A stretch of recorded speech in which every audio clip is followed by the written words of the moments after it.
and welcome to City Beat. We are your central source of news and information for the city of Rocky Mount. I'm your host, Tamika Keenan Norman, and today's show is all about our brand new city manager. Here's your opportunity to meet Mrs. Rochelle Small-Toney.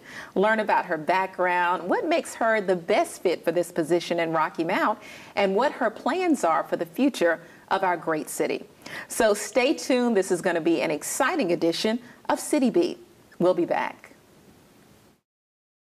PNC presents and the City of Rocky Mount hosts Downtown Live. This bi-weekly outdoor concert series kicks off May 11th, and the fun continues through September 28th. Meet us on the Imperial Center lawn for live music from groups like the Tams, Love Tribe, and much more. Music starts at 6 p.m. and admission is absolutely free. For more info, visit downtownrockymount.com or call 252-972-1151. Thanks to these sponsors.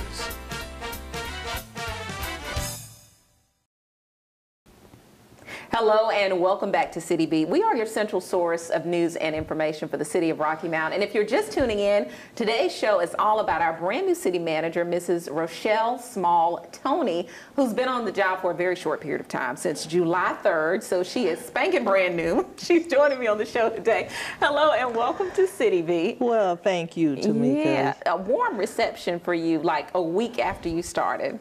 Congressman G.K. Butterfield, Senator Angela Brown, had the big names at your swearing-in ceremony. It was awesome. Yes. I mean, very, very nicely done. And I certainly do appreciate all the kindness and all the warm welcome, you know, from the staff and the community. It was just beautiful. It really was. They showed their support. Your sorority sisters. My sorority sisters, Alpha, Kappa Alpha Sorority Incorporated. Yeah. And certainly, I mean, it was just a wonderful, wonderful celebration. It was. How does it feel to be the first female city manager for Rocky Mount? Well, you know, in many respects, I don't really think about it from that standpoint. Although I will tell you that I have been approached by many women in the community who think it's a very high honor, as I do, about being the female, and you know, they'll sort of chide me a little bit and say, well, you know, I'm glad there's a female in there. So, but it's a wonderful feeling. Yeah. Quite a high honor. Well, welcome. Let me say that also. And before we delve into your career, I want to start from the very beginning so people can really get to know you. If you don't know, she's a native of Wilmington, North Carolina. How was life like growing up in Wilmington? Tell me about your mom and dad, how you got into sports, all that good stuff. All that good stuff. Well, I was actually born in Brooklyn, New York. Okay, okay. But as you can tell from my very southern drawl, I did grow up in the wonderful port city of Wilmington. It was a lot of fun. My parents were school teachers. And so they, I won't say they were strict, but they certainly had very high standards for myself and for my sister. And we always knew that we would go off to university and, you know, explore our interests. And in terms of sports, I live right around the corner from a recreation center, that the 8th Street Center, that also had a tennis court. And in those days, it just wasn't a lot for us to do. You know, we would play kickball, the regular things that kids do growing up. But somehow or another, I ended up with a racquetball, a tennis racket, and a ball. And I was in our driveway hitting the ball up against the house. And the postman came by who was a tennis player, and he asked my mother if I could, you know, go to the 8th Street tennis courts, and that's how the tennis started. Okay. Very early age, maybe 8 years old, and so from there I just played in city tournaments and on into high school, and thought I had a promising opportunity at UNC when I arrived there, but as it turned out, you know, I wasn't selected to play tennis there. And then, because of my height, I think people there assumed that I was a basketball player, which I wasn't because 4A schools back then did not have girls basketball. So I really learned how to play in the intramural leagues and represented the BSM team, the Black Student Movement team. Okay. And then I guess because of my athleticism, caught the attention of junior varsity basketball coach who encouraged me to, play my junior year on the JV team. And then there was a change in the coaching staff when I became a senior. And Coach Alley selected me to join that team my senior year. So that's how I ended up playing basketball. And here I was thinking it started, maybe when you were 8 years started, but you started with tennis. Okay. No. All right. Yeah. And you were the first African-American female to play for Chapel Hill. Yeah. And, I would say that back in the 70s, when I was an undergraduate student there, the issues of diversity and inclusion were still a challenge for the university. And, for whatever reason, other African-American students did try out for that team, but unfortunately were never selected to play. So some people will say they would attribute that to the coaching staff. I'm not quite sure. But I do know that when Coach Alley selected me to play in some subsequent years after that, there were some issues about that, around that. So, race, had a factor perhaps in the past. And, it is a interesting historical footnote because even at that time, I certainly was conscientious of that issue, but it wasn't the only thing that really drove me to at least try out for the team. So there was quite a bit of encouragement from my JV coach and some of the players, and I said, well, why not? Fun thing to do. Exactly. Wasn't gonna get a check for it, but there was a fun. It was fun because at that time there was no WNBA, and so you didn't really look at it as the next step would be to play in the WNBA because it just didn't exist. So that's pretty much what happened. Okay. So parents, teachers, how did you get into this particular field in government? Oprah always talks about this aha moment. What was that aha moment for you? Well, in high school, I was very active in student government. And I served as student body president my senior year. I think I was the junior class president and maybe the co-president in my sophomore year for John T. Hargett High School. And so, you hone your leadership skills very early. Great deal of mentoring going on because this was a time when the New Hanover County schools were integrating. And so there was a lot of interest in making sure that, African American students did participate in leadership of the school.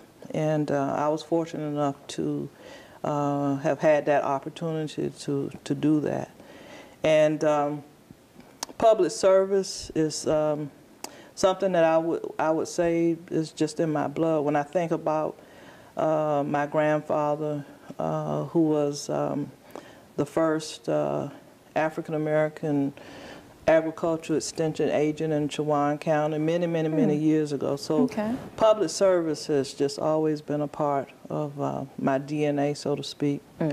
And so, you go from your high school days and then, because of my studies at UNC, the undergraduate degree in political science. So, you're very much engaged in the political side of things and learning about those structures and those systems, and then going on into the MPA program.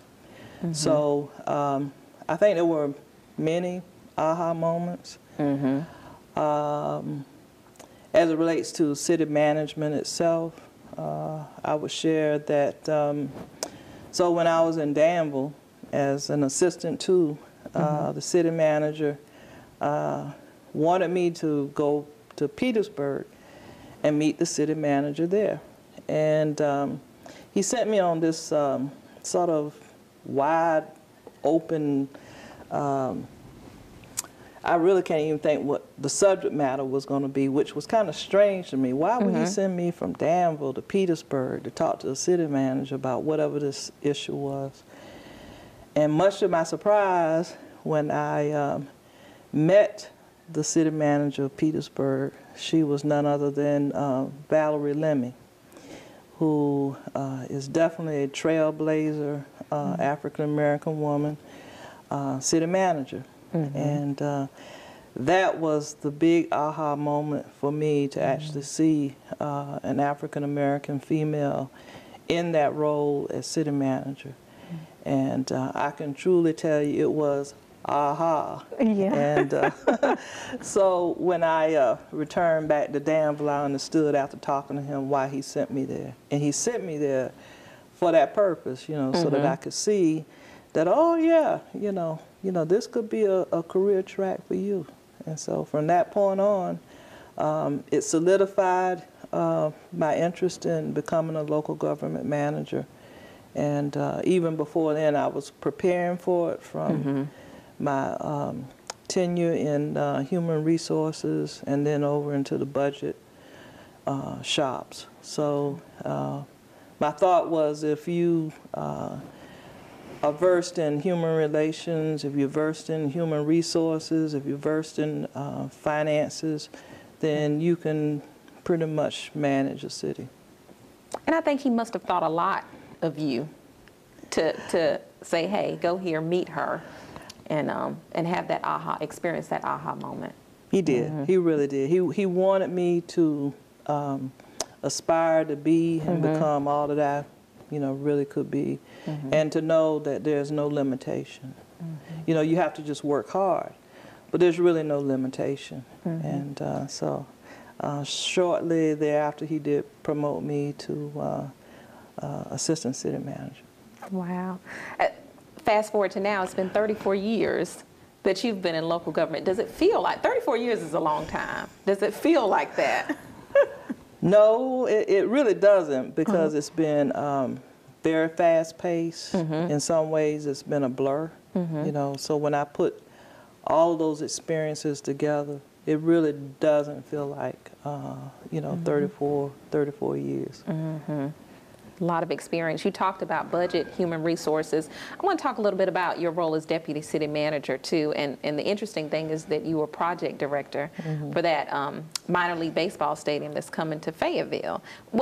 Tell me a little bit about your role in that too. Well, I was hired by then city manager Ted Voorhees to really take hold of the economic development plague, if you will, that was over the city.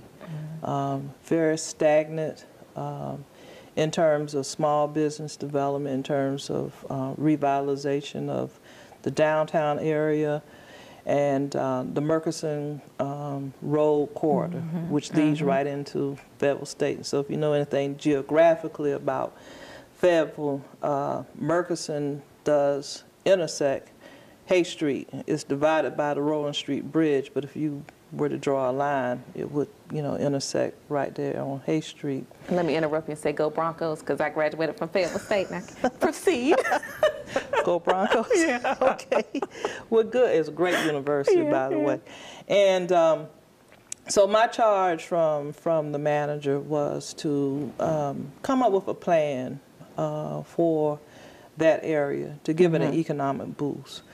Well, my experience in Savannah with the minor league baseball program and stadium there was the first thing I turned to, because it was clear that sporting events and stadiums in particular are really economic drivers for the downtowns and for depressed areas. And So I reached out to the former owner of the Savannah Sand Gnats, that team, and asked him to come to Fayetteville and take a look around and see what he thought. You know, would minor league baseball work here? And in working with him and, you know, some of the departments that I oversaw, we came to the conclusion that it would work. And I went back to the city manager and asked him if he thought that would be a great idea. And he, coming out of Durham, yes, he immediately said, well, absolutely. And so we pursued that project, and we were fortunate enough to have the Houston Astros to really express an interest in bringing their team from the California League over to the league here on the East Coast, and you know, things just fell into place. So that's basically how it got started. Well, I see now why council was so excited about you too, because we've got the Rocky Mount Event Center. I know you've read so much about that.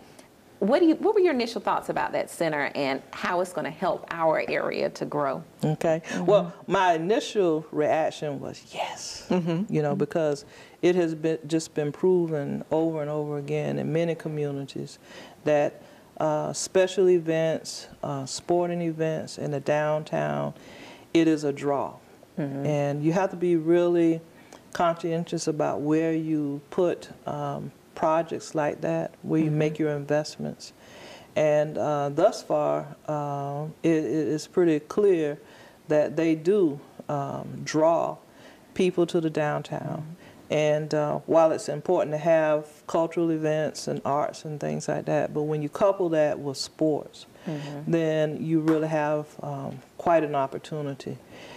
Given its proximity to the Imperial Center, where you have the arts and cultural, and now you're just adding the other leg to the whole thing, we're going to find that once that event center opens up, it's going to draw people, not just local people, but people from all over the region, from all over the state, and I dare say even out of state, into the downtown area and the areas surrounding it.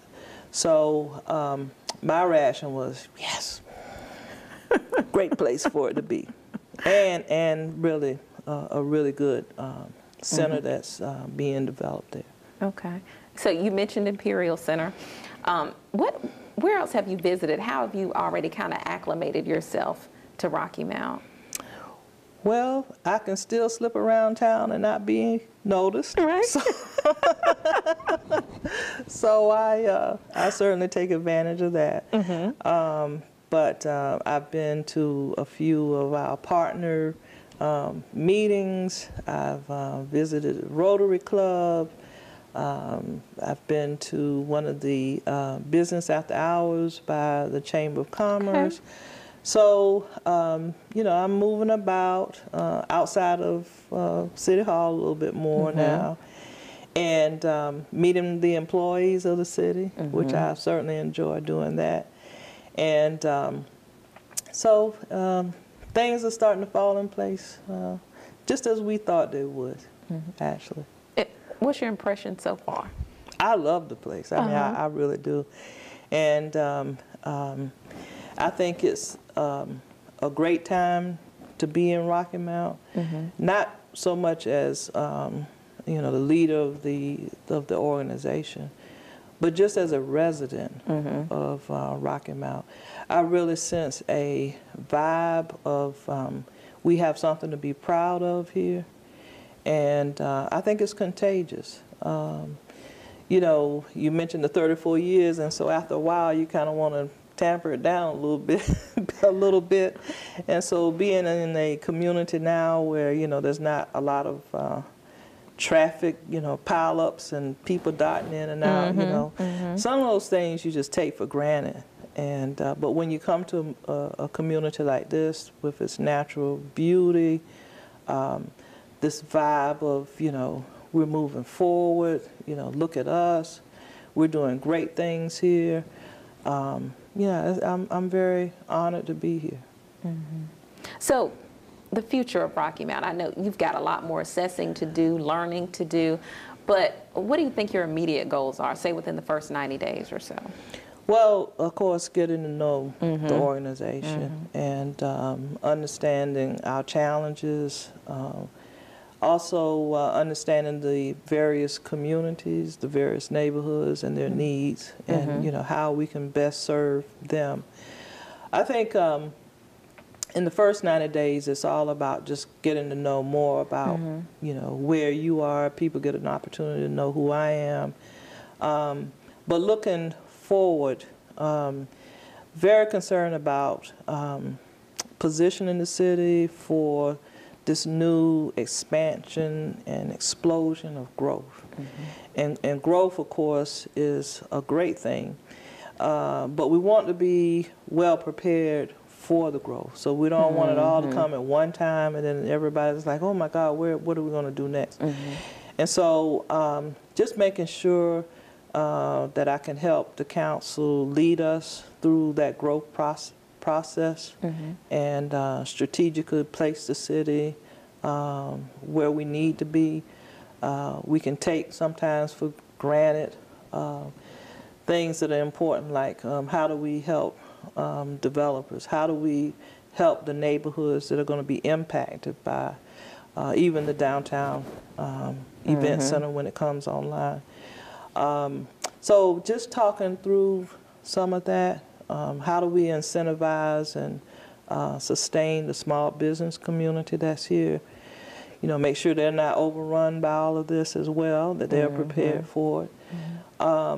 So there are just a number of those kind of strategic issues that I think we need to sit down and talk about.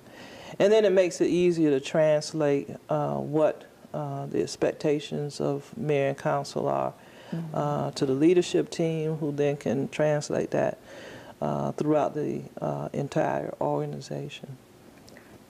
You know, I can see a teenager, I can see an adult looking at this show and saying, wow, she's impressive. 34 years, didn't mention about you being the first African-American and female city manager for Savannah. What would be your words of advice to them, maybe who aspire to do something like what you're doing now, to be city manager? What would be your words of advice to them? Well, I would say, first of all, preparation. You know, thank goodness I've had some wonderful opportunities, and every place I've served has been quite different. And so when you pull the variety of experiences together, I think the one common theme would be I was prepared for each one of them. And each one of them prepared me for the next opportunity that I had, if that makes any sense. It does. So preparation is first and foremost, and that starts with even as an intern, you know, don't underestimate the opportunities that you find in internships, you know, and sometimes they may not be paid, sometimes they may be voluntary, but to start, it is the experience that you're looking for, and you build upon your experiences to get to the next step. Public service is a very honorable profession, and you have to have a passion for it, because it is hard work. Oftentimes it can interfere in your personal life, your family life, and so you have to be willing to make some sacrifice, not sacrifice your whole entire personal life for it, but you certainly have to make sacrifices for wanting to serve in the public. You have to have a very thick skin, I would say. Oh, yeah. You know how to nurse your wounds and keep going, as they would say. But all for, you know, the last line of the Athenian oath, which is that you're going to go into a new community and you're going to work very hard. And hopefully when it's all over, you return that community to a better place than it was when you first got here. And so that would be my goal, really, to sum it up, is that when it's time for me to, in my career, then I can look back on all these communities that I've served in, and including Rocky Mount, and say, yes, you know, I did leave it better than it was when I arrived. Absolutely. Briefly, you mentioned family. You got a husband? I have a husband. Yeah. You have children too, right? I do. I do. I have a husband, and I'll tell you, he said, this is it. You're not dragging me around anymore. But, you know, I've been fortunate enough to have a very supportive spouse. And so he has certainly been a soulmate for me, a sounding board. Sometimes he has to dust me off and kick me back out there again, you know, in some ways. But yes, and we've raised our children, you know, throughout this process. Going back to the whole female issue, being a mother during a great deal of those 35 years, at least 31 of those years, you know. And I would say that I was fortunate enough to work for managers who also had children my age, and so they understood the demands of home, even though they all were male, but their wives made sure they understood. that they Exactly. understood. They understood. So that did make it easier. And I do recall getting to this point where we had to not move because you know, they did not want to change schools and that sort of thing. So you know, you make those family decisions, but you make the decisions as a family, not as a single person within the family. You do. So all of my decisions were made certainly with my spouse and with my children in mind. All right. Anything that you want to add? I just love being here. I really do. I keep smiling because it's really almost a dream come true. The community has been so welcoming, and as well as the employee group. And so when you go to places, you kind of know, right? You do. Within the first couple of weeks whether or not it was a good decision. And without fail, this has been one of the best decisions I feel that I've made, and I'm very happy and very honored to be here. Well, welcome. Thank Congratulations. I look forward to working with you.